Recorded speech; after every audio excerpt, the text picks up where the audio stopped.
Right, this video is taken on for the people in Birmingham who supplied the Duff engine to eBay.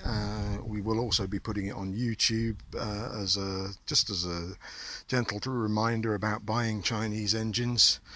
It's a 7.5 horsepower, describes itself as an electronic ignition 7.5 horsepower motor, came from eBay, purportedly coming from the Netherlands, but actually it doesn't come from the Netherlands, it comes from the Midlands.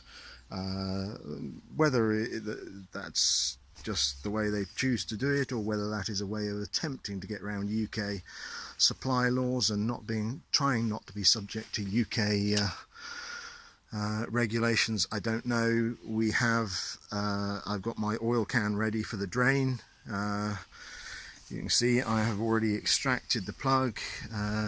It's not going to be easy with this camera to see down the bore, but the head of the piston does appear to have some collision or dent marks in it. It's rather pitted, which I wouldn't expect from a piston, but just a simple grab with a grip on the crankshaft shows that actually the crankshaft is fully motion compliant.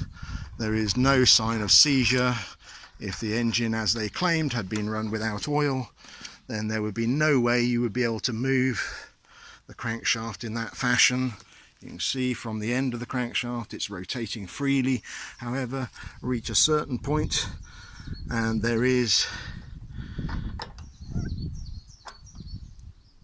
so I just need to readjust the grip.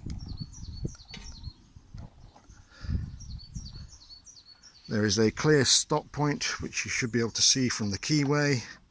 Not going to force it hard because I don't want to be falsely accused of doing something silly, as they seem to want to do. The piston now can be seen, it's at the head, but I'm going to go quiet and try and let the mic pick up that gentle metal sound. I'm only going to do it gently. And there is clearly a collision point at the top of the piston run, which tells me it's thrown its camshaft out, and it's now colliding with a descended valve.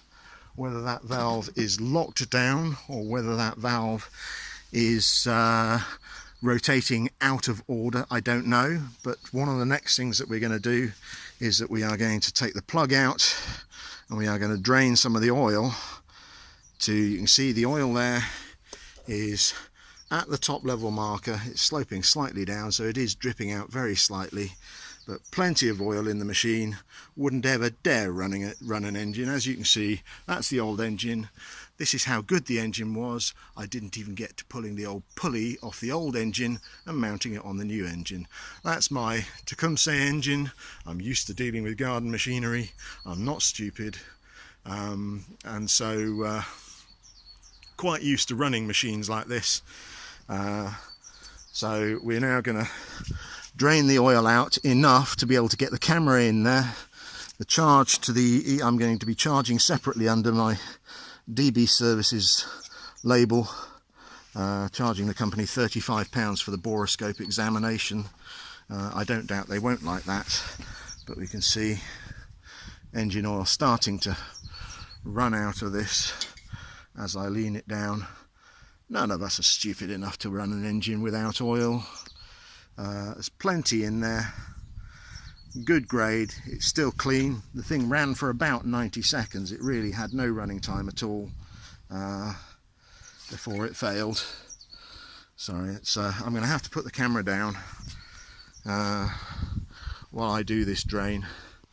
You can see all around the top there's loads of oil there, loads of oil in the engine itself, and then we'll get the boroscope inside and show you a little bit more about what happens.